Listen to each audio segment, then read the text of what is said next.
Hello, and welcome to Sleepy Cosmic Lens. Today we are going on a journey to the edge of our solar system, to a place of perpetual twilight, where the sun is a shrunken, brilliant star in an abyss of black, to a world that was lost, found, celebrated, demoted, and finally revealed to be more wondrous than we ever imagined.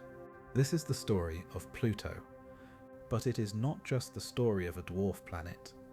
It is a story of human obsession, of a wealthy man hunting a gravitational ghost, of a farm boy who built his own telescope and found a new world from a tiny jumping dot. It is a story of a bitter, fiery scientific debate that raged in conference halls and spilled onto the front pages of newspapers, redefining our cosmic family. It is a story of staggering engineering, of a nuclear-powered bullet shot across 3 billion miles of void, faster than anything before or since, to perform a high-wire act of exploration with no second chances. And finally, it is a story of revelation, of what we saw when that bullet arrived. Not a dead, cratered ice ball, but a shockingly alive world. A world with a beating heart of churning nitrogen glaciers, with water ice mountains taller than the Rockies, with blue skies and red snow, and with the haunting possibility of a warm, dark sea beneath its frozen crust. We will hear of its giant scarred moon Charon, and its tiny, tumbling, chaotic family of moons. We will follow our spacecraft beyond Pluto, to a primordial two-lobed snowman named Arakoth, a fossil from the dawn of the solar system. We will sit in the control room during a terrifying 81-minute communication blackout just days from arrival. We will feel the decades of patience and the single breathless moment of triumph. So settle in, dim the lights, and let's travel. From the chalkboards of the 19th century, to the windswept Kansas prairie, to the silent, beautiful desolation at the very edge of our sun's influence.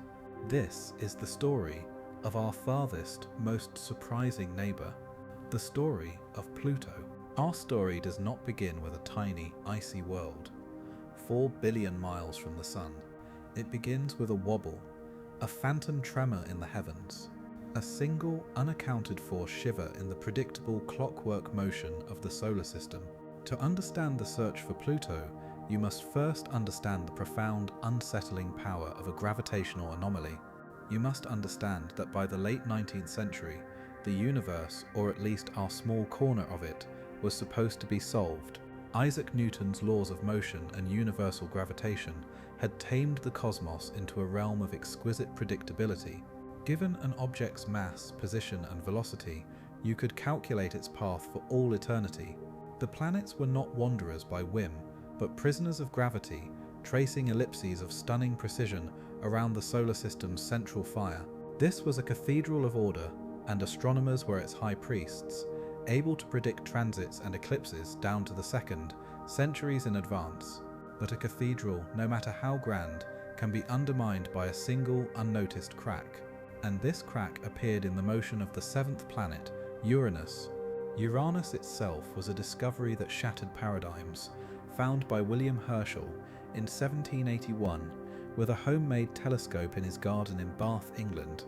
It was the first planet discovered in recorded history, a colossal greenish-blue sphere that instantly doubled the known size of the solar system.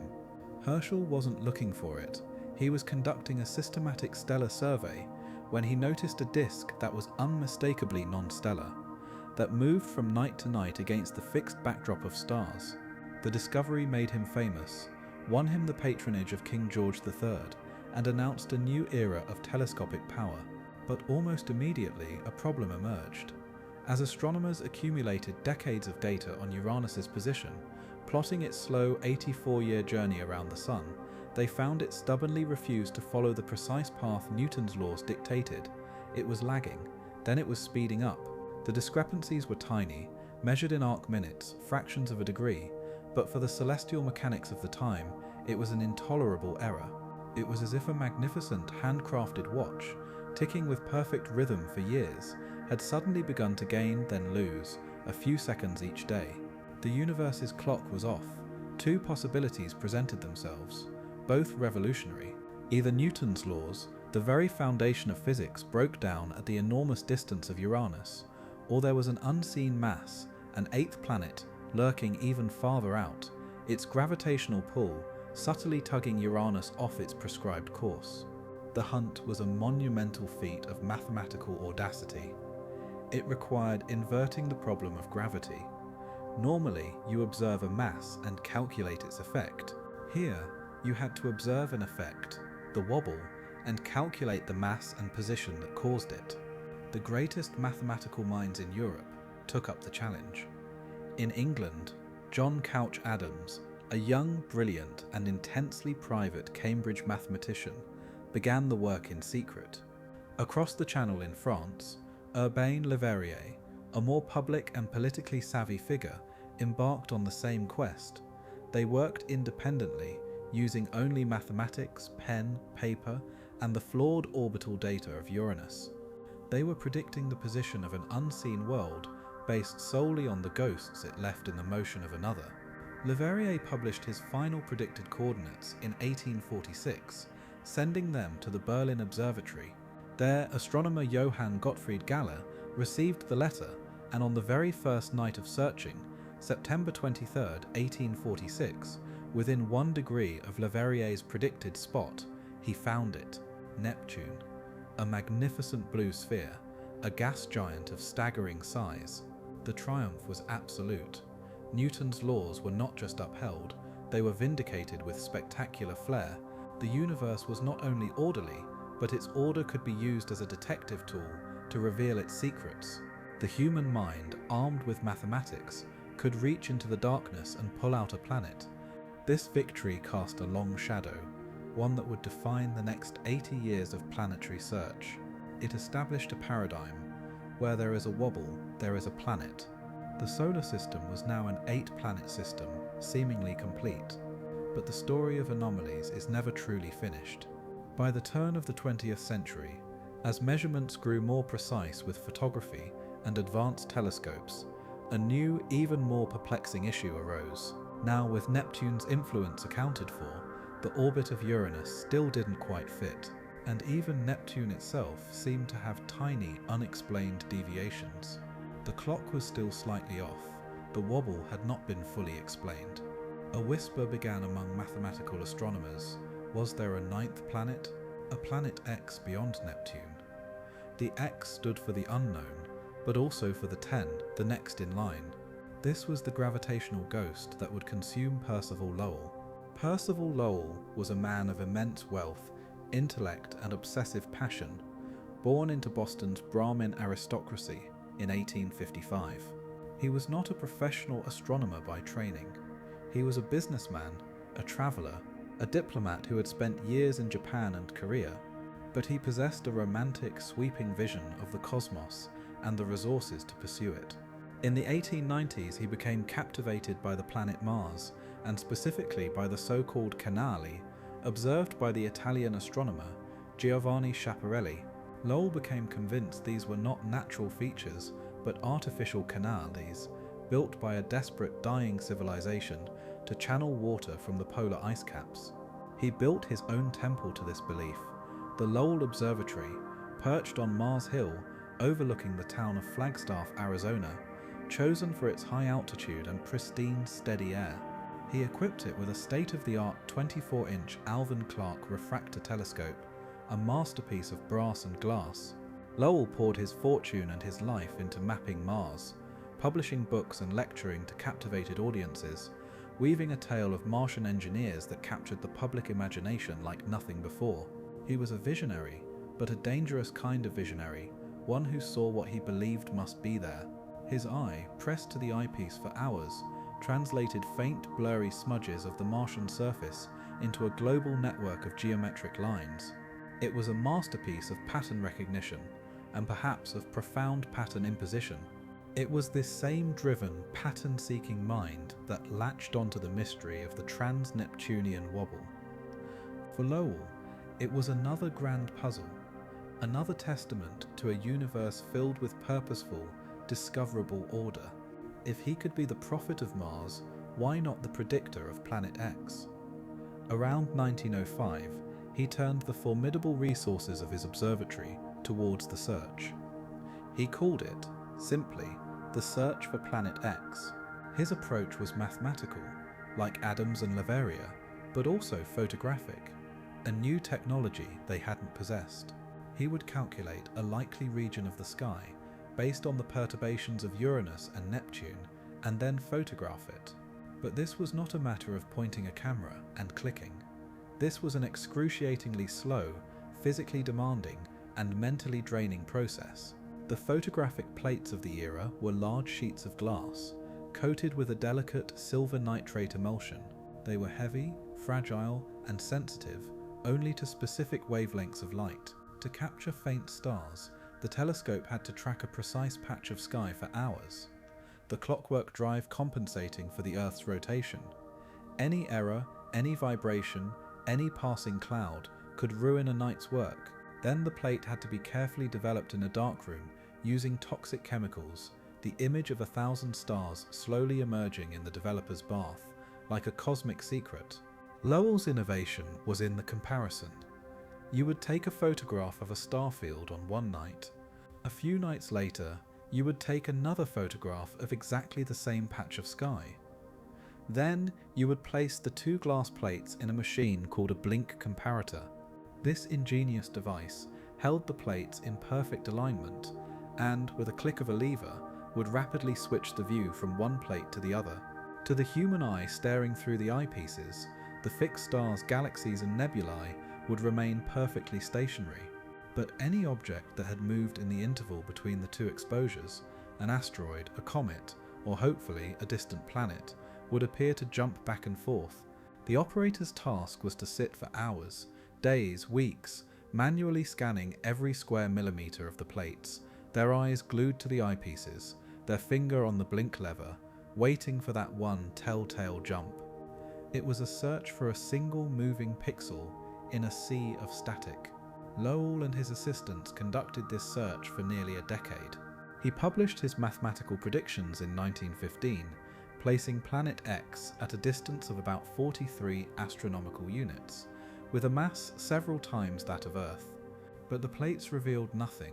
The ghost remained elusive. The strain of the work, the controversies over his Martian theories, and the sheer weight of his ambitions took their toll. In 1916, Percival Lowell died suddenly of a stroke at the age of 61. His search for Planet X was, for all practical purposes, abandoned.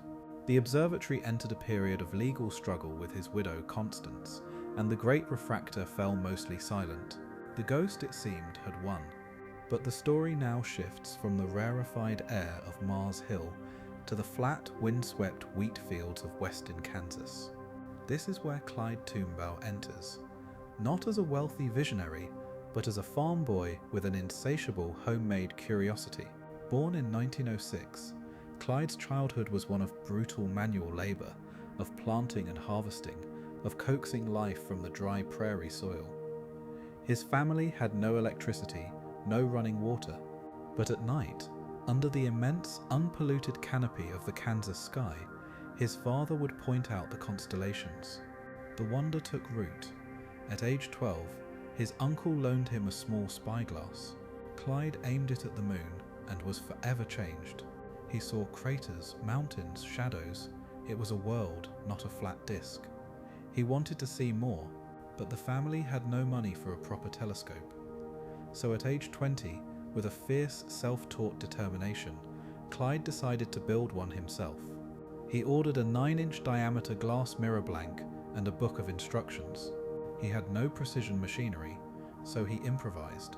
To grind the concave curve into the glass, he used the crankshaft from a 1910 Buick, mounted in the dirt floor of the farm's tool shed. He mixed carborundum grit with water, and for months, in a stooped-over posture for hours each night after his farm chores, he pushed the glass blank over the tool, rotating it in a precise hypnotic pattern. The process was called grinding, and it was exactly that, a slow, gritty physical reduction of glass by microns. He would test the curve by setting up a makeshift knife-edge apparatus, using a razor blade and a light bulb, squinting to interpret the patterns of shadows on the glass. It was a dance of intuition and patience. He built the tube from planks of wood, the mount from salvaged parts of a cream separator, and the axle from an old plough. In the spring of 1928, after 2 years of labour, he had a functioning 9-inch Newtonian reflector telescope. It was crude, but it worked. With it, he began making meticulous, beautiful drawings of Jupiter's cloud belts and the polar caps of Mars. These were not casual sketches. They were scientific documents, records of atmospheric detail, executed with a draftsman's care. Seeking validation, Clyde bundled up his best drawings and, in a moment of pure hopefulness, mailed them to the one place he thought might appreciate them, the Lowell Observatory in Flagstaff. He asked for feedback, for professional opinion. What arrived in Flagstaff was a package from an unknown Kansas farmhand. But when the observatory director, Vesto Slifer, and the astronomer, Dr. Carl Lampland, unrolled the drawings, they were stunned. The detail was extraordinary, surpassing what many experienced observers with better equipment could produce. They saw not just artistic talent, but a phenomenal eye, a preternatural patience, and a deep intuitive understanding of planetary observation. More importantly, they saw a potential solution to a practical problem. The Lowell Observatory, its legal troubles resolved, was considering reviving Percival Lowell's long-dormant search for Planet X. But the work was famously grueling, monotonous, and required a superhuman tolerance for eye strain and tedium. It was a job for a junior assistant, a grunt work position. Who better than this self-taught, meticulous, and evidently tireless young man from Kansas? In January 1929, a letter arrived at the Tombaugh farm. It offered Clyde a temporary, 3-month trial position as a junior observer. The salary was modest, but it didn't matter. It was a ticket off the farm and into the cosmos. Clyde, just 22 years old, packed his bags, said goodbye to his family, and boarded a train for Arizona. He arrived at the Lowell Observatory in February. He was awestruck and intensely out of his depth. The staff were PhDs, celebrated scientists. He was a farm boy with a high school diploma. His first task was to learn the entire painstaking photographic process from scratch, under the tutelage of Dr. Lampland. He had to master the giant 13-inch astrograph telescope, a specialized instrument designed not for visual observation, but for taking wide-field, exquisitely sharp photographs of the sky. He learned to load the heavy 14 by 17-inch glass plates into the plate holder in total darkness. He learned to guide the telescope for hour-long exposures, peering through a guiding eyepiece and making tiny adjustments to keep a single guide star perfectly centered on crosshairs, lest the entire image blur. A single lapse in concentration could ruin a plate. He learned the alchemy of the darkroom, developing the plates in mercury vapor, watching the Milky Way materialize on the glass. And then he was introduced to the soul-crushing centerpiece of the search, the blink comparator. It was a massive, black-enameled beast of a machine, all brass knobs and levers, with 2 plate stages and a complex optical system. His domain would be a small, uncomfortable stool, a dim light, and the endless click-click-click of the blink lever. The search protocol was systematic and relentless. The search region was the ecliptic, the plane of the solar system, a band of sky 30 degrees wide. It would be broken into small, manageable sections. For each section, Clyde would take 3 photographs, each on a different night, usually separated by 2 or 3 days. This interval was crucial. A nearby object, like an asteroid, would move a lot. A distant planet would move only a tiny amount. He would then take the first and third plates and place them in the comparator. The logic was that any object moving at a steady, planetary rate would appear in a straight line between its positions on the 2 plates. His job was to scan every single star on the plate, which could number over 300,000 per image. He would set the plates in the machine, align them using a few bright reference stars, and then begin. He would look through the eyepieces, which showed a postage stamp-sized section of the sky. He would pull the blink lever, click plate 1, click plate 3, back and forth, stars, stationary.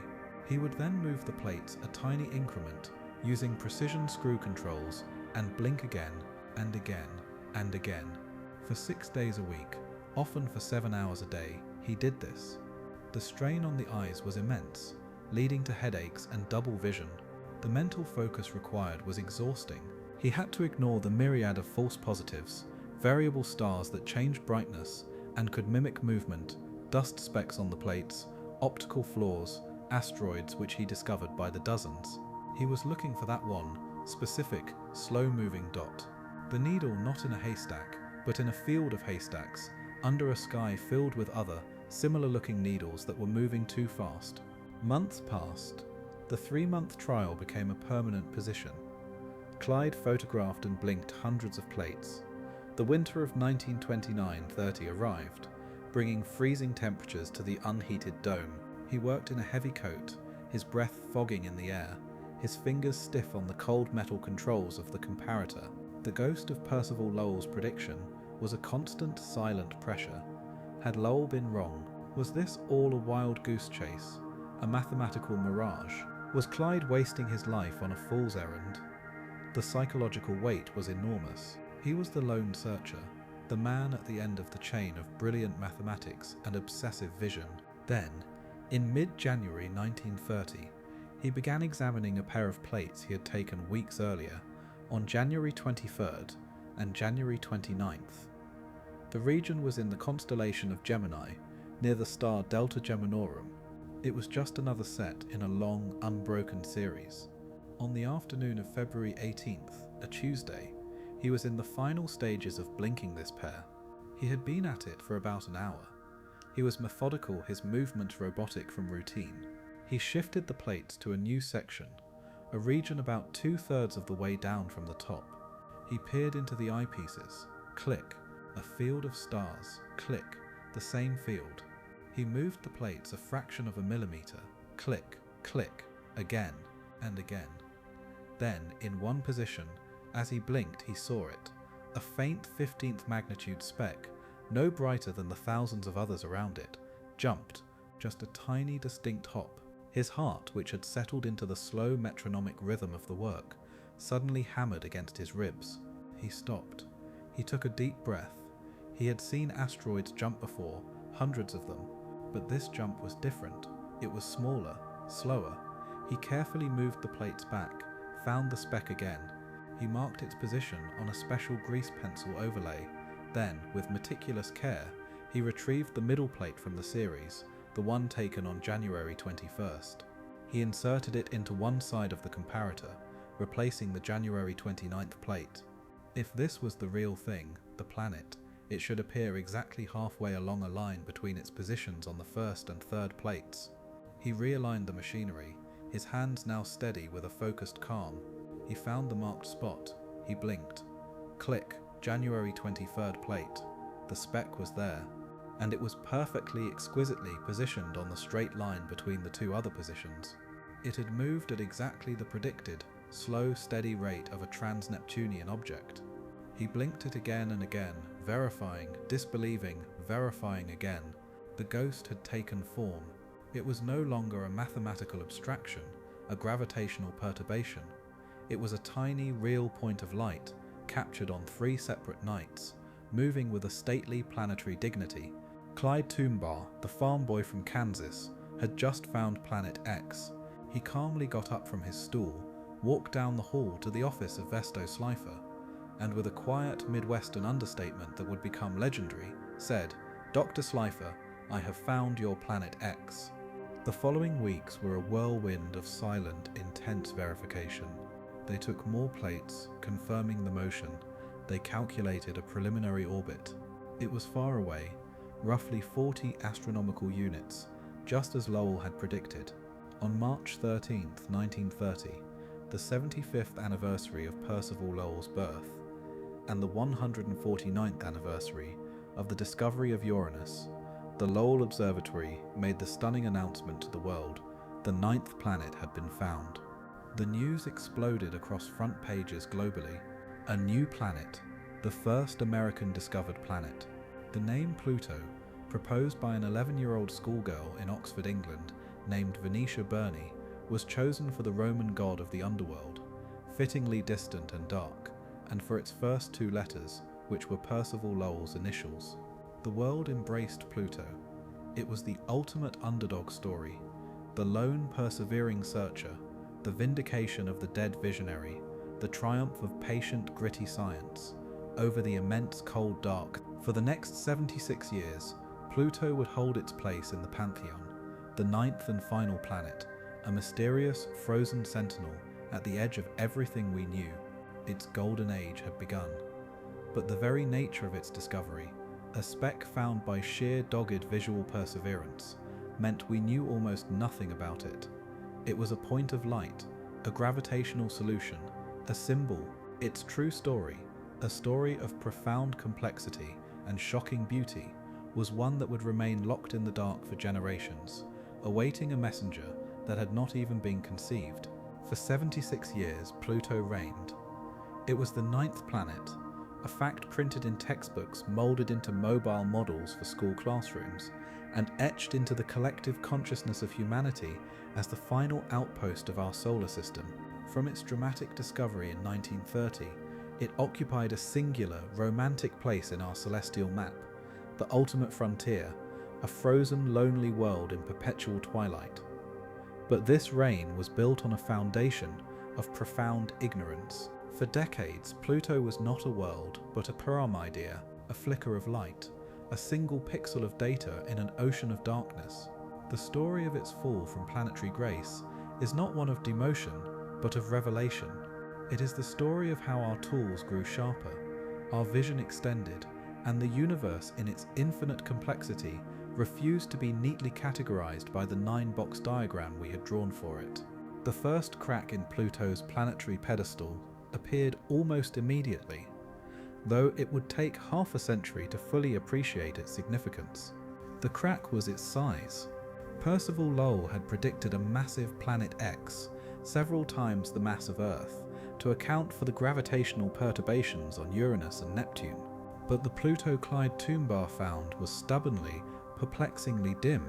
Even in the largest telescopes of the mid-20th century, it refused to resolve into a disk. It remained a point. Astronomers could measure its brightness and from that estimate its size, but they needed to make a critical assumption: its reflectivity, or albedo.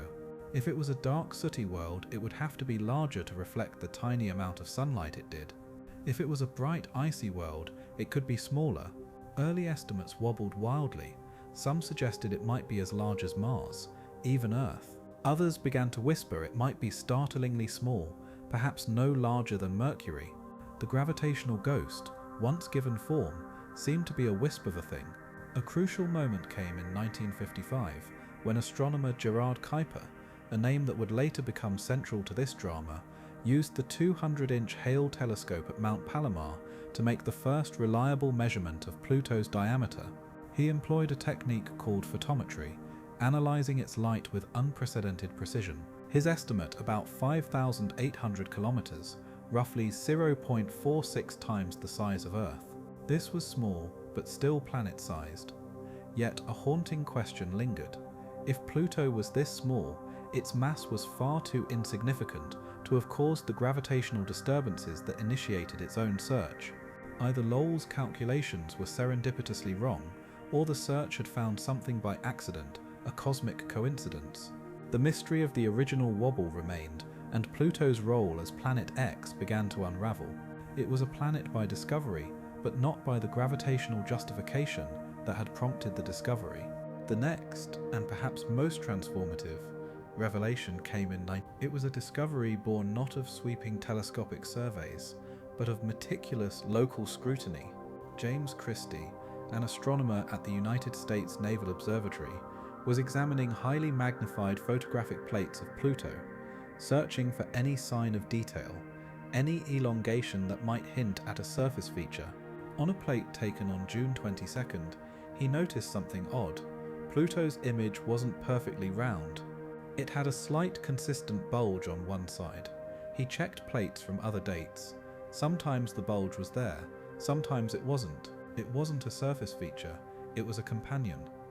Pluto had a moon, and not just any moon, a moon that was astonishingly large relative to its parent planet. Christie named it Charon, after the mythological ferryman of the underworld, but also as a nod to his wife Charlene. The discovery of Charon was a seismic event in planetary science because it allowed for the first time the precise measurement of Pluto's mass. By applying Newton's laws to Charon's orbit, which was a tight 6.4-day dance, astronomers could calculate the combined mass of the system. The result was staggering in its smallness. Pluto's mass was not one Earth mass, or even 0.1. It was a mere 0.0022 Earth masses. It was 500 times less massive than Earth. It was less massive than our own moon. In one fell swoop, Pluto shrank from a potential peer of Mercury to a tiny icy pebble. Its diameter was recalibrated downward again to about 2,370 kilometers. But the true revolution was the nature of the system itself. Charon was not a small satellite orbiting a dominant planet. With a diameter of about 1,1212 kilometers, Charon was just over half the size of Pluto. This was not a planet and its moon. This was a double planet, a binary system. The two bodies orbited a common center of mass, a barycenter that lay in the empty space between them, not deep within Pluto. They were locked in a gravitational embrace, facing each other with the same hemispheres in eternal frozen stare, a condition called mutual tidal locking. Pluto was no longer a solitary king at the edge of the realm. It was one half of a dancing couple, a fact that subtly but irrevocably shifted its psychological standing from singular monarch to partnered oddity. While Pluto and Charon waltzed in their distant duet, a theoretical concept was slowly solidifying into a predicted reality. The idea had been germinating for decades. As early as the 1930s, astronomers like Frederick Leonard and later Gerard Kuiper had speculated that the solar system might not end abruptly with Pluto. They postulated a belt of icy debris, remnants from the formation of the planets, could exist beyond Neptune. Kuiper, for whom the belt would eventually be named, envisioned it as a source for short-period comets. But for most of the 20th century, it remained just that, a theory. The technology to detect such faint, small objects at such immense distances simply didn't exist. The tide began to turn in the 1980s and early 1990s with the advent of large-format, highly sensitive charge-coupled devices, CCDs, which replaced photographic plates as the eye of the telescope. These digital sensors were far more efficient at capturing light, and their images could be analysed by computers.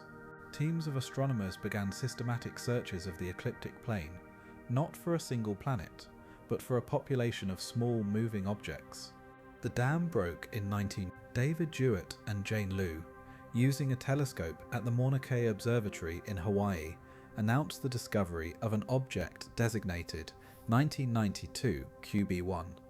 It was a small, icy body about 200 kilometers in diameter, orbiting the Sun at a distance of 41 astronomical units, just beyond Pluto's orbit. It was the first confirmed member of the Kuiper Belt. This was not a theoretical construct anymore, it was a place, and over the next decade, the trickle became a flood. Hundreds, then thousands of Kuiper Belt objects, KBOs, were catalogued. With every new discovery, Pluto's context changed. It was no longer a unique anomaly at the edge of nothingness. It was the largest known member at the time of a vast populous swarm of icy bodies. It was the king of the Kuiper Belt, but a king whose kingdom utterly redefined what it meant to be a planet. If Pluto, orbiting within this belt, was a planet, then logically, so were countless other, similar-sized objects we were bound to find. The astronomical community began to feel a profound cognitive dissonance. The textbook diagram of 9 discrete, isolated planets was a lie. The outer solar system was a teeming, messy frontier of icy worlds, and our 9th planet was living right in the middle of it. Then came the hammer blow. In 2005, a team led by Mike Brown, Chad Trujillo, and David Rabinowitz, using the Samuel Oschin telescope at Palomar Observatory, discovered an object that would ignite a firestorm. Initially designated 2003 UB313, it was soon given the name Eris, after the Greek goddess of discord and strife, a name that would prove prophetically perfect. Eris was found to be orbiting at a staggering distance, about 96 AU from the Sun, on a highly inclined eccentric path. But the shocking part was its brightness. It was brighter than Pluto. Preliminary measurements suggested it was also larger than Pluto. Here was an object, unmistakably a Kuiper Belt object, that was challenging Pluto not just in category, but in size. The media immediately dubbed it the 10th planet. The discovery forced the International Astronomical Union, IAU, the governing body responsible for celestial nomenclature, to confront a question it had successfully avoided for decades. What exactly is a planet? The stage was set for the great debate at the IAU's 26th General Assembly in Prague in August 2000. It was a scene of high drama, intense emotion, and sometimes farcical procedure. Planetary scientists, dynamicists, cultural historians, and educators all clashed. The heart of the problem was the need for a clear scientific definition. Before Eris, we had never needed one, we just knew. Now, we had to formalize it. Several proposals were put forward. One early draft definition would have immediately expanded the solar system to 12 planets, the classical 8 plus Pluto. Charon, reclassified as a planet due to the binary nature of the system, the asteroid Ceres, and Eris. This was the planetary inclusivity model. But to many, this felt like a slippery slope. If Eris and Ceres were in, then dozens, perhaps hundreds of other round objects in the asteroid and Kuiper belts would eventually qualify. We would soon have a solar system of 50, 100 planets. The charm and utility of the term planet, they argued, would be lost. The opposition, led largely by dynamicists, scientists who study orbital mechanics, argued for a definition based on an object's gravitational dominance. A true planet, they contended, must have cleared its orbital neighbourhood. That is, it must be the gravitationally dominant body in its orbital zone, having either absorbed, ejected, or locked into stable resonances any other significant mass over the age of the solar system. This was a test that Mercury, Venus, Earth, Mars, Jupiter, Saturn, Uranus, and Neptune all passed with flying colours. Pluto, however, failed spectacularly. Its orbit crosses that of Neptune, though their resonance prevents collision, and it is surrounded by a sea of other Kuiper Belt objects it has not cleared. It is not the dominant body in its region, it is simply the largest known member of the swarm. Under this dynamical definition, Pluto was not a planet. The debate raged in conference halls, in hotel lobbies, and over late-night drinks. For many, especially those associated with the New Horizons mission, which was already on its way to Pluto, this was a deeply personal affront. They were scientists planning to explore a planet. To have it stripped of that status just months after launch felt like a betrayal. For others, it was a necessary, if painful, correction of a historical accident. Alan Stern, the principal investigator of New Horizons, became a vocal and passionate Pluto-holic, arguing that the definition was arbitrary and flawed, that it would exclude planets around other stars, and that it was being pushed through by a small, unrepresentative faction of astronomers. On the final day of the assembly, August 24, 2006, the vote was taken. Of the roughly 2,700 astronomers who were members of the IAU, only 424 were present for this historic vote. The resolution was put forward. A planet is a celestial body that A is in orbit around the Sun, B has sufficient mass for its self-gravity to overcome rigid body forces, so that it assumes a hydrostatic equilibrium, A nearly round shape, and C has cleared the neighbourhood around its orbit. Pluto, they declared, fulfilled A and B, but not C. It was therefore not a planet. Instead, it was designated the prototype of a new class of objects, dwarf planets, a category that would include Eris, Ceres, and others. The vote passed. In that conference room in Prague, with a show of hands, Pluto was officially demoted. The news flashed around the world, sparking an outcry that transcended science. This was a cultural event. People mourned. Schoolchildren wrote protest letters. Editorial cartoons lampooned the decision. The state of New Mexico, where Clyde Tombaugh had spent his later years, passed a law declaring that in its skies, Pluto would always be a planet. The debate revealed something profound. Planets are not just scientific classifications, they are cultural touchstones. pieces of our identity, characters in the story we tell ourselves about our place in the cosmos. Pluto's fall was felt as a loss, a shrinking of the human imagination. For scientists, it was a paradigm shift, the uncomfortable but necessary victory of context over tradition. Pluto was no longer the ninth planet. It was something stranger, richer, and more enlightening, the gateway to an entirely new realm, the brightest signpost in a vast, unexplored territory of frozen worlds. Its identity crisis was, in fact, an awakening. We had stopped seeing it as a solitary oddity and begun to see it for what it truly was, a world among worlds. And one of those worlds, the spacecraft New Horizons, was now racing toward it, carrying with it the tools to finally end the speculation and reveal, in glorious, pixelated detail, what we had been arguing about all along. The demotion of Pluto in August 2006 was not merely a bureaucratic reclassification. It was a profound psychological rupture in the story of our solar system. But even as the vote was being tallied in Prague, a physical response to that story was already hurtling through the void.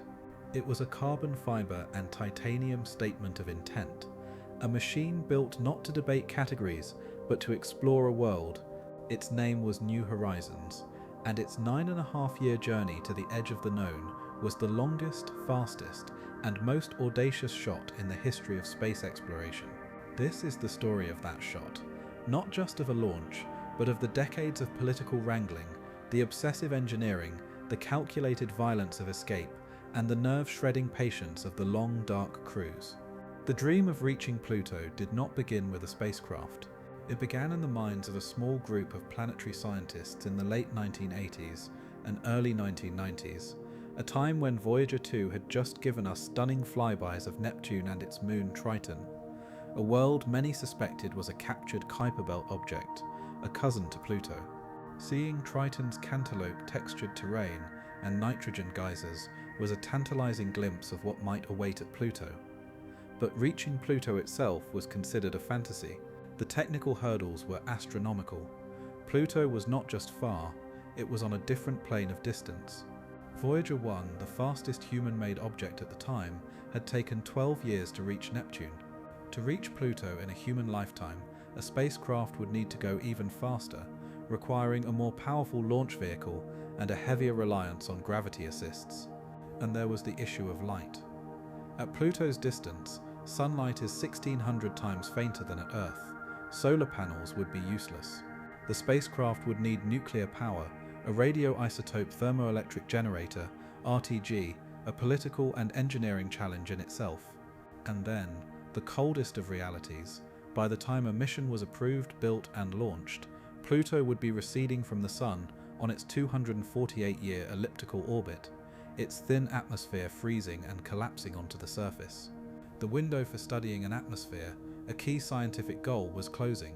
The mission was on a literal and metaphorical clock. The political battle was its own epic. NASA's Planetary Science Division was chronically underfunded, and grand missions to the outer planets were the province of flagships, multi-billion-dollar, decades-long projects like Galileo and Cassini. A dedicated Pluto mission seemed a boutique obsession.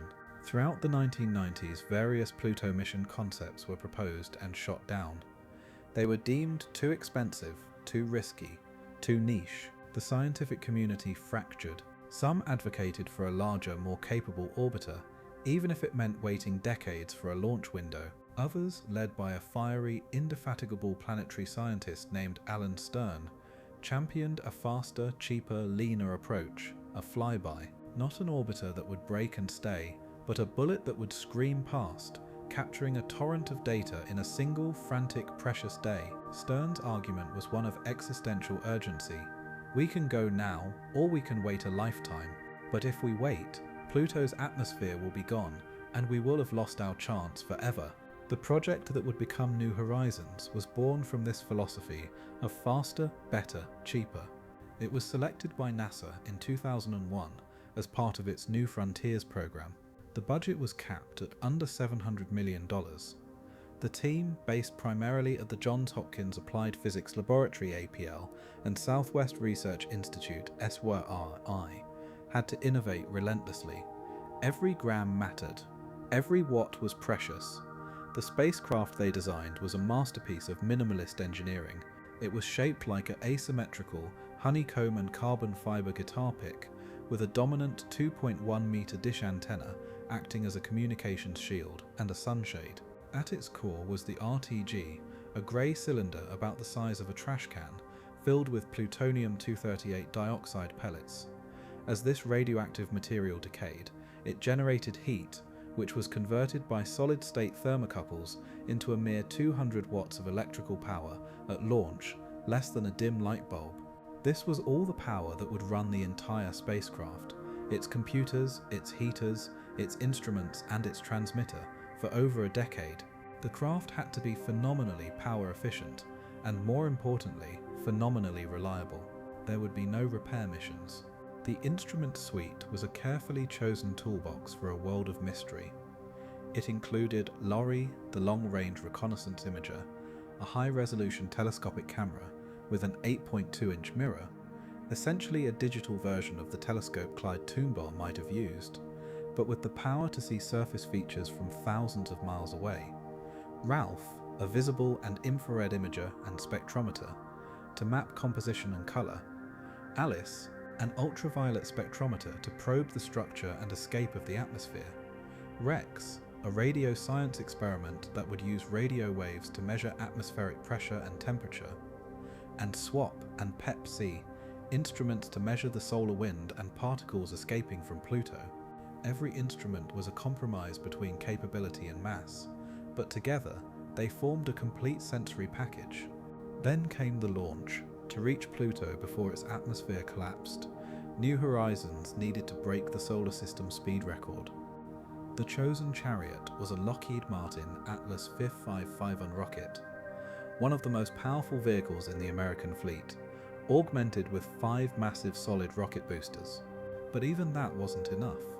Strapped to the rocket was a third stage, a Star 48B solid fuel kick motor, encased in a carbon fiber shell. This was the final explosive shove that would send New Horizons on its way at the speed required. The launch window in January 2006 was extraordinarily narrow, just a few weeks. Any delay could mean missing a critical Jupiter gravity assist, adding years to the journey. January 19, 2006. Cape Canaveral, Florida. The air was thick with tension and unseasonably cold weather. The launch had already been delayed by 2 days due to high winds. On this day, the morning dawned with a power outage at the Mission Operations Center in Maryland, and then cloud cover over the Cape. The countdown held, and held again. Finally, with only a 49-minute window remaining, the weather cleared. At 2 p.m. Eastern Standard Time, the Atlas V erupted. The physics of that moment are worth dwelling on. The 5 solid rocket boosters and the core stage's RD-180 engine generated over 2.5 million pounds of thrust. The acceleration was not smooth, it was a violent, shuddering, roaring ascent. The spacecraft experienced vibrations of a magnitude it would never again feel. In just under 4 minutes, the boosters and first stage fell away. The Centaur upper stage ignited, accelerating further. Then, at a predetermined altitude and velocity, the protective payload fairing, the nose cone, was jettisoned. For the first time, New Horizons was exposed to the vacuum of space. 45 minutes after launch, the Centaur finished its burn. For a brief moment, there was calm. Then, the spin-stabilized Star 48B third stage was ignited. It was a short, brutal final punch. When it was done, New Horizons was traveling at approximately 36,000 miles per hour, about 10 miles per second relative to Earth. This was the fastest escape velocity ever achieved by a human spacecraft. To grasp that speed, it passed the orbit of the Moon in just 9 hours. Apollo missions took 3 days for that same journey. It was a speck, hurled with unimaginable precision. Its trajectory was a masterpiece of celestial mechanics. The plan was to use Jupiter not just as a gravitational slingshot, but as a full-scale dress rehearsal. In February and March 2007, New Horizons screamed through the Jupiter system. This was not a detour. It was a vital part of the mission. The spacecraft tested every instrument on the active dynamic Jupiter system, its volcanic moon Io, Its icy Europa, the Great Red Spot. The gravity assist from Jupiter was a delicate, calculated theft of momentum. As New Horizons approached the massive planet, Jupiter's gravity pulled it in, accelerating it. The spacecraft whipped around the planet in a curved path and was flung outward, its speed boosted by nearly 9,000 miles per hour, all without expending a drop of fuel. The precise angle and velocity of this maneuver were calculated years in advance. An error of millimeters per second at Jupiter could mean missing Pluto by hundreds of thousands of miles a decade later. It was perfect. The Jupiter encounter was a triumphant validation of the spacecraft, the team, and the navigational math, and then the long dark began. With Jupiter receding into a bright star astern, New Horizons entered the longest, quietest phase of its journey, the cruise. For 8 years it would fall toward Pluto. Its average speed was staggering, but in the scale of the outer solar system, it felt glacial. The spacecraft spent most of this time in hibernation, a state of suspended animation. To conserve power and wear on its components, the flight computers would be powered down. Only a central timer, a bare-bones computer, and the heaters to keep the hydrazine fuel from freezing remained active. Once a week, the timer would wake the spacecraft. It would turn its main antenna toward Earth, a tiny lonely star in the blackness, and send back a simple "I'm OK" beacon, a carrier wave with a modulated tone indicating its health. It would then listen for any commands from Earth, a signal that took over 4 hours to reach it, even at the speed of light. After a day or so, if no commands were sent, it would put itself back to sleep. The team on Earth would spend years monitoring these weekly pings, analyzing telemetry, making minute course corrections called trajectory correction maneuvers, TCMs, with tiny puffs of hydrazine thrusters. The primary job was patience. For the engineers and scientists, it was a decade of waiting, of maintaining expertise, of raising families and seeing careers evolve, all while their creation slept in the abyss. The final approach began in January 2015. 6 months out from the flyby, the spacecraft was roused from its final hibernation. Now the pace shifted from glacial to frenetic. LORRI, the telescopic camera, began taking long exposure images. At first, Pluto and Charon were just bright pixels. Then they became fuzzy blobs. By May, they were discernible disks. The navigation team performed a series of supremely precise TCMs, using the actual images of Pluto against the star field, to refine the spacecraft's trajectory down to a corridor just 7,500 miles from Pluto's surface and 18,000 miles from Charon. Every maneuver was irreversible. There was no going back, no second pass. Then, on July 4th, 2015, 10 days before closest approach disaster, the operations center at APL lost contact with New Horizons. The carrier wave from the spacecraft vanished. The telemetry stream ceased. In an instant, a decade of work hung in the balance. The team later diagnosed the problem, an overload. The main computer, tasked with both compressing the new approach images and preparing for the flyby sequence, had tried to do too much at once. It encountered a timing conflict in its instructions and did what it was programmed to do in a crisis. It switched to its backup computer and entered safe mode, ceasing all science operations and turning its antenna precisely toward Earth to await instructions. For 81 minutes, the team on Earth was in blackout, unaware of what had happened. When communications were restored, they faced a nightmare. The carefully crafted flyby sequence had been wiped from the active computer's memory. They had to rebuild and re-upload the entire command sequence, a painstaking process, while the spacecraft raced toward its target at 31,000 miles per hour. For 3 tense days, working around the clock, the team rewrote, validated and transmitted the core flyby commands. They did it. The spacecraft was back on track with 96 hours to spare, but the anomaly had cost them. Dozens of planned approach observations were lost forever, a permanent gap in the record. It was a brutal reminder of the unforgiving nature of deep space exploration, where a software glitch across 4 billion miles could undo years of planning. As the spacecraft sped into the final week, then the final days, the tension in the operations center was a physical presence. The final approach sequence was now locked in. New Horizons was on autopilot, executing a pre-programmed ballet of observations. There would be no real-time control. The data from the flyby itself would be stored on solid-state recorders, and the spacecraft would not even turn its antenna toward Earth for the crucial hours around closest approach. Its entire being was focused on pointing its instruments at Pluto and Charon, collecting every possible photon, every particle, every reading. The team on Earth could only watch the clock and wait for the signal that would tell them if their longest shot had hit its mark. That signal, a simple carrier wave, was scheduled to arrive at 8:52 p.m. Eastern Time on July 14, 2015.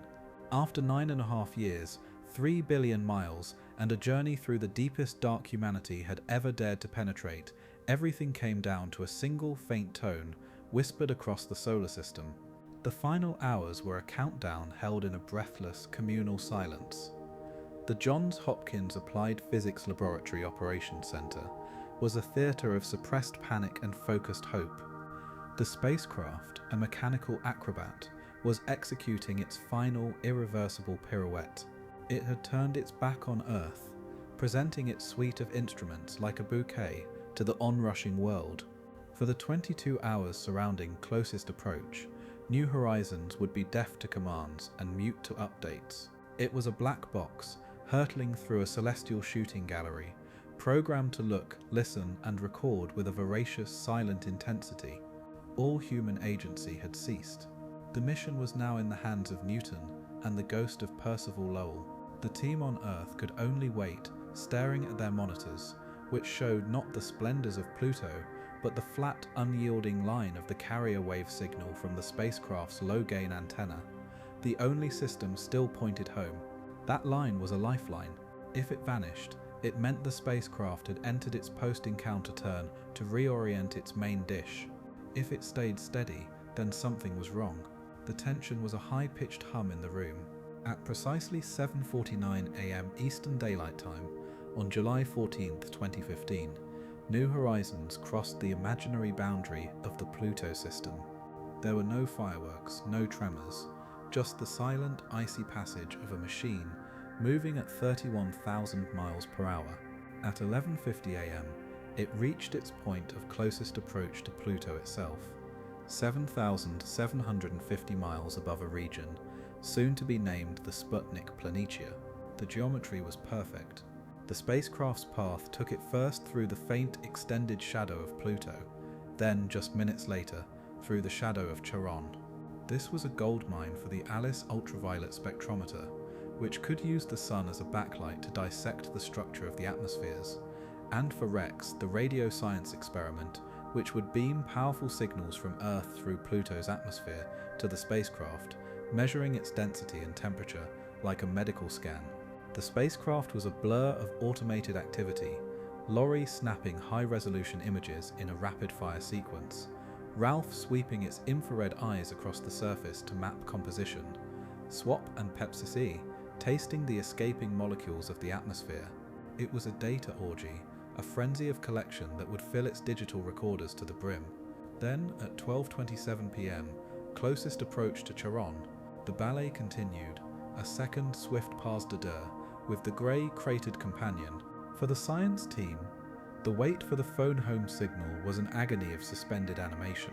They had, in fact, already seen a hint of what was to come. Just 16 hours before closest approach, New Horizons had sent back one final approach image. It was not the highest resolution, but it was transformative. It showed a clear, bright, heart-shaped feature on the Pluto-facing hemisphere. The world saw it and fell in love.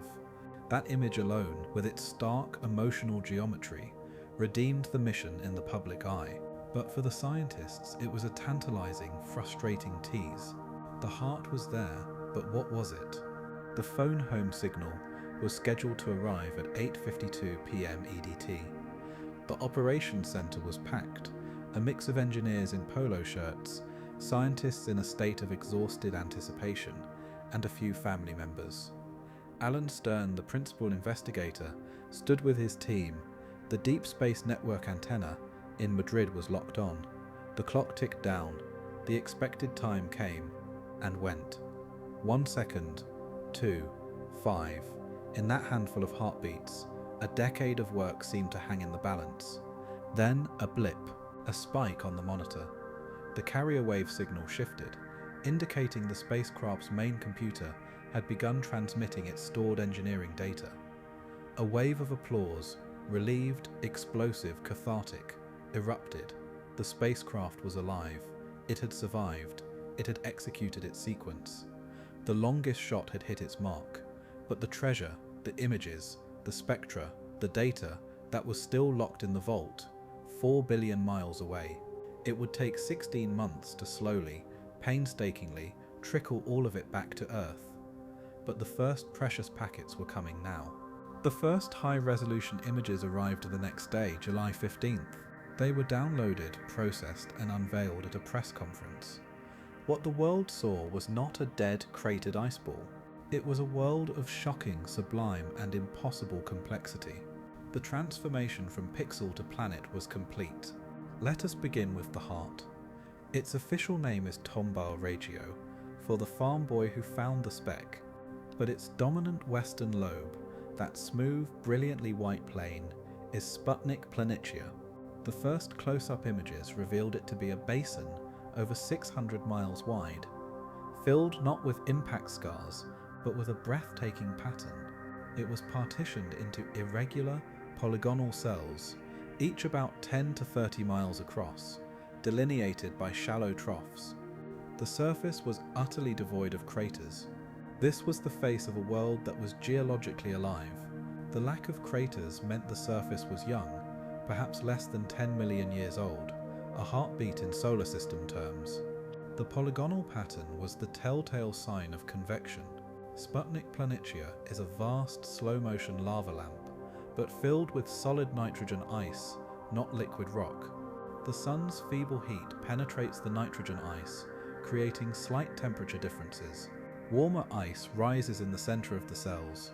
Cooler ice sinks at the edges, in a cycle that takes tens of thousands of years. This process constantly resurfaces the plane, erasing craters, smoothing everything into a glacial, gleaming plain. The nitrogen ice is not pure. It contains traces of methane and carbon monoxide. It flows truly like a glacier. Images show where this icy lava has spilled into surrounding craters, filling them like frozen ponds. Sputnik Planitia is not a static feature. It is a dynamic, churning engine of ice tectonics, the dominant geologic force on Pluto. But the heart was flanked by mountains, and these were not mere hills. To the southwest of Sputnik, bordering the plain like a dragon's spine, lies a range christened the Tenzing Montes. The first measurements from stereo imaging brought gasps. These peaks soar to heights of over 11,000 feet, comparable to the Rocky Mountains. But they are not made of rock. Spectral data from Ralph confirmed it. They are made of water ice, not the soft flowing nitrogen of the plains, but hard, rigid water ice, which at Pluto's temperatures of -380 degrees Fahrenheit behaves like bedrock. This water ice forms the tectonic skeleton of the world. The mountains likely formed as the upwelling of the Sputnik nitrogen basin forced the water ice crust upward, crumpling it into spectacular jagged ranges. The imagery showed dramatic close-up shots of mountain faces, steep, scarred, with dark streaks staining their sides, perhaps the trickle of methane or complex organic tholins from the higher atmosphere, snowing down and colouring the slopes. Then came the most enigmatic features, the cryovolcanoes. In the southern hemisphere, two massive mountains were identified, Right Mons and Picard Mons. Right Mons is enormous, over 90 miles across and 2.5 miles high, but it does not look like a typical volcano. It has a deep central depression, not a peak. Its flanks are not smooth lava flows, but are textured with hummocky, lumpy, almost blobby terrain. The entire structure has a strange melted appearance. There are no impact craters on it. The conclusion is as stunning as it is tentative. Right Mons may be an ice volcano, a cryovolcano. Instead of spewing molten rock, it would have erupted a slurry of water ice mixed with ammonia or methanol, a kind of cold, viscous antifreeze slurry. This cryomagma would ooze out, piling up into the bizarre lumpy dome. The central depression could be a collapsed caldera. If confirmed, it means Pluto has, or recently had, an internal heat source, perhaps from the decay of radioactive elements in a rocky core, or from the gravitational squeeze of its dance with Charon, sufficient to melt a subsurface ocean of water ammonia sludge and drive it to the surface. This is the hallmark of a world with a complex, layered interior, not a simple frozen corpse. The atmosphere, which the mission risked everything to study, revealed its own secrets. Alice and Rex data showed it to be far more structured and extended than models predicted, a hazy blue-tinged envelope reaching hundreds of miles into space. The hazes were the key. Sunlight breaking down methane high in the atmosphere leads to the formation of complex hydrocarbon molecules, like acetylene and ethylene. These slowly settle, and are further processed by solar radiation into reddish, complex organic compounds called tholins. These tholins form the haze layers, which scatter sunlight in a way that gives Pluto's sky its ethereal blue colour, a process similar to what happens in Earth's sky, but with different chemistry. This tholin soot eventually snows down, painting the surface with the broad reddish-brown regions we see, like the Cthulhu macula, the dark equatorial belt. Rex data revealed the surface pressure to be about 10 microbars, only 1/100,000th of Earth's sea level pressure, and thinner than expected, suggesting the atmosphere is in the process of collapsing as Pluto recedes from the Sun, freezing onto the surface, particularly onto the cold trap of Sputnik Planitia. The final act of the unveiling was the intimate portrait. The highest resolution LORRI images, taken from a distance of just 10,000 miles, revealed a landscape of surreal detail. They showed a region within Sputnik Planitia where the convective cells gave way to a chaotic, blocky terrain. Here, mountains of water ice, broken into chunks the size of cities, seemed to float in a sea of nitrogen ice, like icebergs in a frozen Arctic sea. They showed the Terminator, the line of day and night where long dramatic shadows accentuated every ridge and valley, revealing a topography of incredible ruggedness and variety. They showed pit chains, possibly the result of subsurface material collapsing, and networks of fractures speaking of global tectonic stresses. Every pixel delivered a contradiction to the old simple view. This was not a monotone world. It was a world of stark contrast, blinding white plains, charcoal dark highlands, rusty red deposits and sky blue hazes.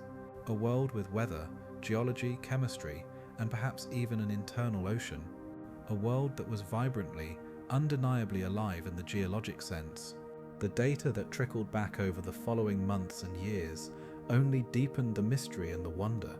Pluto was not the end of the story. It was a revelation that forced a complete rewrite of the textbook.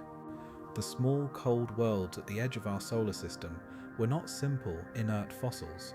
They could be geologically dynamic, chemically rich, and breathtakingly complex. The unveiling was a humbling and exhilarating lesson. Exploration does not just fill in blank spaces on a map. It reveals that the map itself was drawn in the wrong dimension. New Horizons had not visited a demoted former planet. It had discovered a new archetype of world. The gaze of humanity, focused so intently on Pluto through the eye of New Horizons, saw not one world but a system, a miniature cosmos. The revelation of Pluto's complexity was mirrored, and in some ways magnified, by the surprises held by its companions. The flyby was not a singular encounter, but a grand tour of a previously unseen realm, a binary planet and its tiny chaotic retinue, each with a story to tell about violence, gravity and time at the edge of forever. Our understanding of this system begins not with the small moons but with the dance at its core, the Pluto-Charon binary. For decades we knew them as a pair, tidally locked, but New Horizons revealed the intimacy and the consequences of this lockstep in stunning detail. From a distance, Charon presented a grey, cratered visage, a stark contrast to Pluto's vibrant colour. But as the spacecraft drew closer, Charon revealed itself not as a dead satellite, but as a world with a dramatic, even violent, geological history. The most striking feature is a vast equatorial canyon system stretching over 1,000 miles, longer than the Grand Canyon and deeper in places than the Marianas Trench. This tectonic scar speaks of a global cataclysm in Charon's past. The leading theory is one of cryo-expansion. Early in its history, Charon likely had a subsurface ocean of water. As it cooled, this ocean froze. Water expands when it freezes. The freezing of Charon's inner ocean would have caused the entire moon to swell, splitting its crust open along immense global fault lines, creating the canyon system we see today. The north polar region of Charon is stained a mysterious dark reddish-brown, informally named Mordor macula. This is likely tholin material, not native to Charon, but captured material that escaped Pluto's atmosphere and was gravitationally pulled onto Charon's cold pole, where it condensed and stuck. Charon is thus a geological archive, recording both its internal trauma and its chemical interaction with its partner. But the dance goes deeper than surface features. The mutual tidal locking of Pluto and Charon is a state of perfect gravitational harmony, achieved over billions of years. It means each perpetually shows the same face to the other. From the center of Sputnik Planitia on Pluto, Charon would hang, motionless in the sky, a giant grey marble. From a point on the far side of Pluto, Charon would never be seen. This lockstep has profound effects. The gravitational tug-of-war has likely helped heat Pluto's interior, contributing to its geologic activity. It has also dictated the orbits of everything else in the system. The four small moons, Styx, Nix, Kerberos and Hydra, do not orbit Pluto in a simple sense. They orbit the system's barycenter, the empty point in space between Pluto and Charon, around which both major bodies swing. This creates an extraordinarily complex gravitational environment, a cosmic funhouse. The small moons, discovered by the Hubble Space Telescope in the 2000s, were expected to be boring, irregular chunks of ice, potato-shaped and cratered.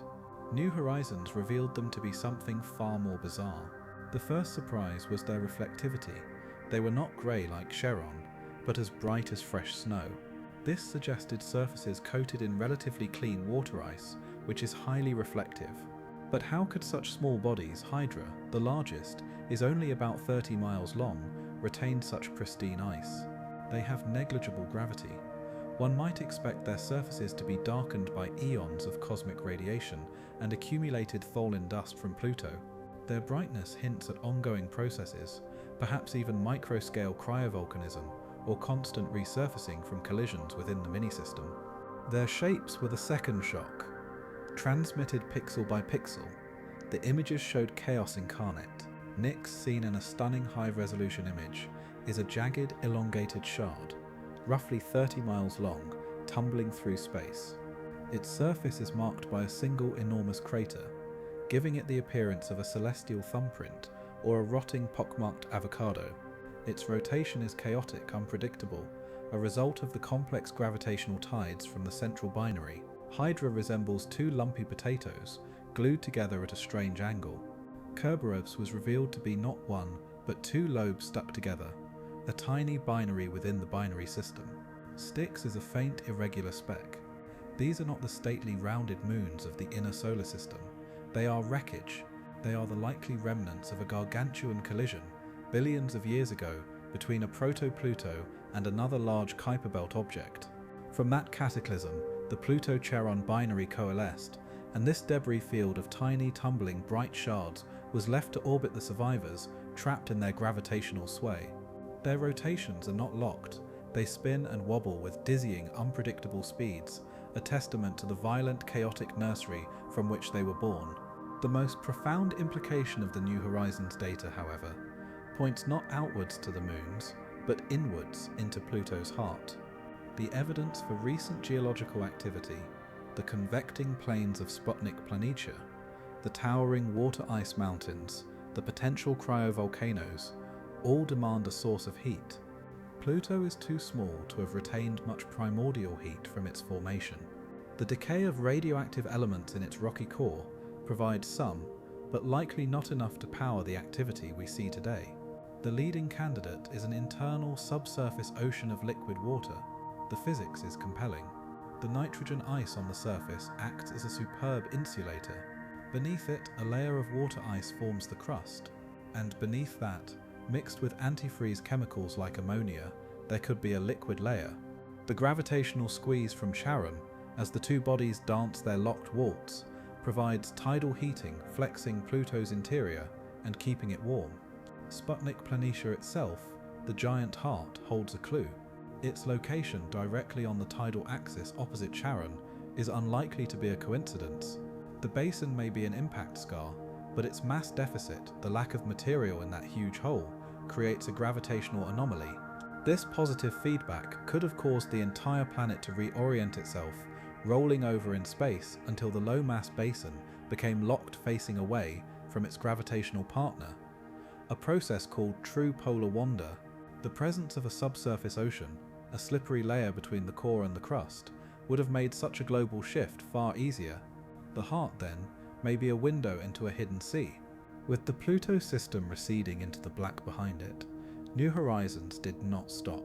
Its speed was too great, its trajectory carrying it ever deeper into the Kuiper Belt, the realm whose discovery had sealed Pluto's fate.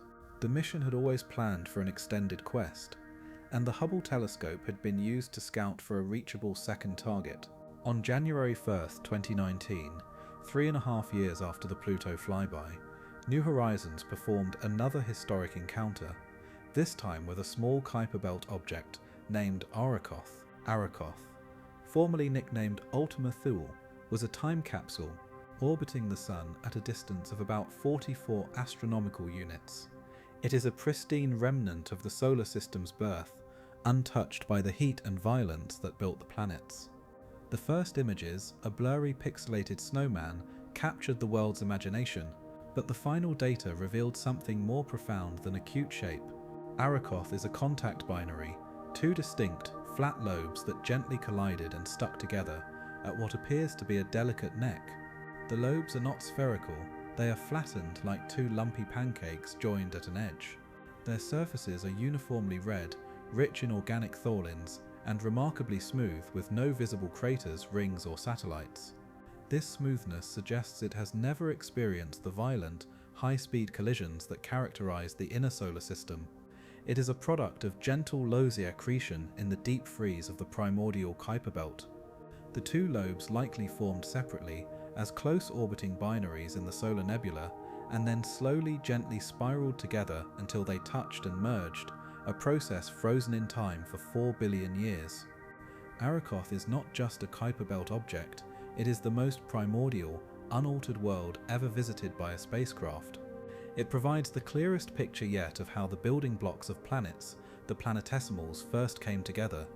In its two-lobed form, we see the very process of accretion in its infancy. Today, New Horizons continues its silent journey. Its nuclear power source is slowly decaying. It has perhaps another decade of operational life. It continues to measure the environment of the Kuiper Belt, the density of dust, the charged particles, the darkness. It periodically turns its cameras back to image other, distant KBOs, though they will remain only points of light. It is moving farther from the Sun than any active spacecraft, though Voyagers 1 and 2 on different trajectories are farther still. Its ultimate fate is to become a ghost in the dark, a silent ambassador drifting through the endless fields of icy worlds.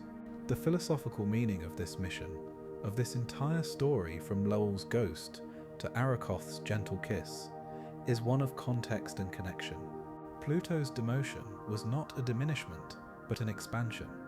It connected our 9th planet to a vast new family of worlds. New Horizons completed that connection, transforming abstract points of light into complex, dynamic landscapes. It showed us that activity, geology, and potential habitability are not the sole properties of the warm inner planets. They can exist in the perpetual twilight, powered by tides and radioactivity and the slow churn of exotic ices. The Kuiper Belt is not a junkyard, it is a frontier, a realm containing millions of worlds, each with its own story. The journey of New Horizons is a testament to the human need to see, to know, to cross the next hill. It is a story that began with a farm boy's homemade mirror and ended with the revelation of a binary heart and a primordial snowman in the void. It tells us that exploration is never just about the destination. It is about the constant recalibration of our understanding. We went to Pluto to explore a planet. We found a new archetype of world. We went to the edge of our map and discovered that the map goes on forever.